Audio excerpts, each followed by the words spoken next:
Hello, peoples. Sorry for the radio silence, but I have been very, very busy the last couple of days. And then the days before that were supposed to be rest and travel. So, what is this? This must be Wednesday. I think it's Wednesday. And we flew to Durban Airport on Sunday, and we got to our hotel, which is super fancy, but um, at least we have space so that everybody can be out of each other's way. Um, and we got to our hotel in the afternoon, and then we got to go to my host's sister-in-law's house for dinner, because she's also like one of the I think deputy headmistress of the school, of the primary school. So I got to meet her and her family, and they were really lovely, and they gave us dinner. And then we had a day off where we could go and see the Indian Ocean, which, I mean, obviously the children haven't seen it. I hadn't seen it either, so it was really cool. Very aggressive ocean. And there was like a mangrove forest here, and um, supposedly zebras, but we didn't see any yet. So there were a lot of monkeys. Apparently, the monkeys just hang out, and like I heard them jumping on the roof of the B&B, and I thought maybe it was like, okay. I said, "Are there coconuts? Are there coconuts falling?" And no, not coconuts. It was monkeys. Monkeys jumping around on the roof. That's how it is here. Um, and then we got to have dinner with my host, who's Derek Fish from Unizulu Science Center. So that was really lovely, and he was very kind. And his wife made us some dinner, and we talked a lot about all the fun things that we do at Outreach. And then started yesterday, the busy day. So I had to get up early so that I could go to the local primary school here in Mtunzini and speak to literally all of the kids in the school, but not all at the same time. So first I spoke to the 4th to 7th graders. So that is sort of, 9 to 12, 13-year olds. And that was great. I talked to them about where they are, start in the universe, starting with their town, and then their province, and then their country, and then our half of the world, and then where the solar system, and then where the sun is in our galaxy. And it was really lovely, and they enjoyed that. But then I decided to divert to life and astrobiology and exoplanets. And after my presentation, it was about half an hour, and I got to show them my little critters. I have like stuffed animals that are sort of very obviously have adaptations, like a fennec fox and tardigrades. They were able to ask questions as much as they wanted, and they were so clever and creative, and they asked me all about like life and always aliens, and all kinds of things in space. And it was just a wonderful morning.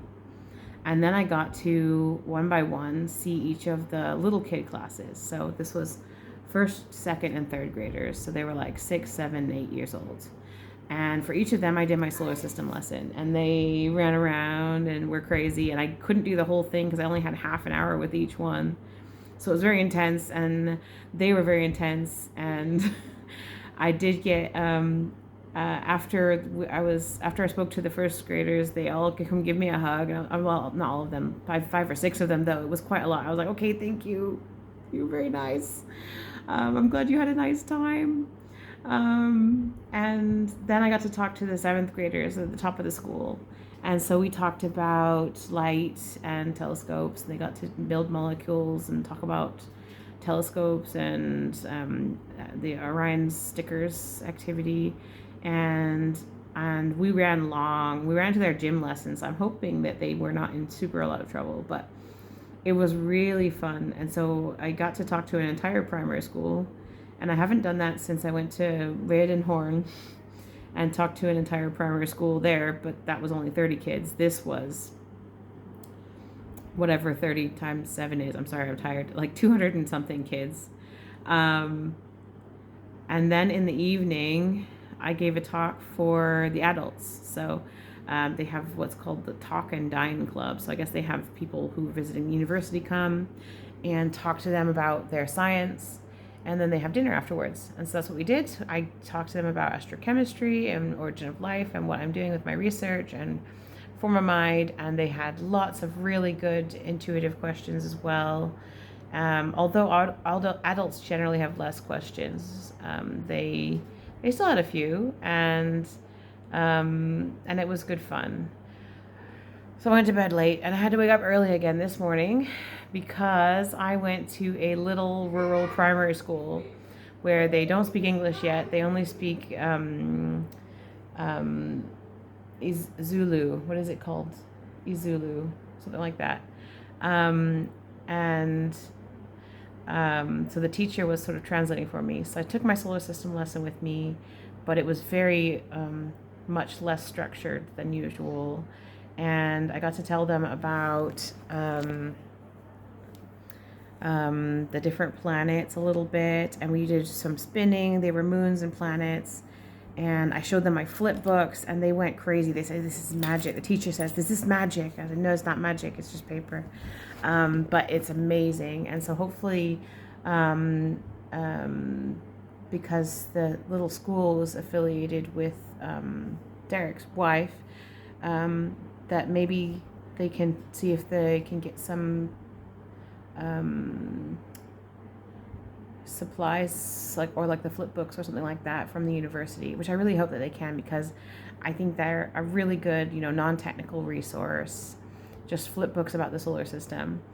And then we went straight to the Uni Zulu Science Center, and that is about half an hour drive away.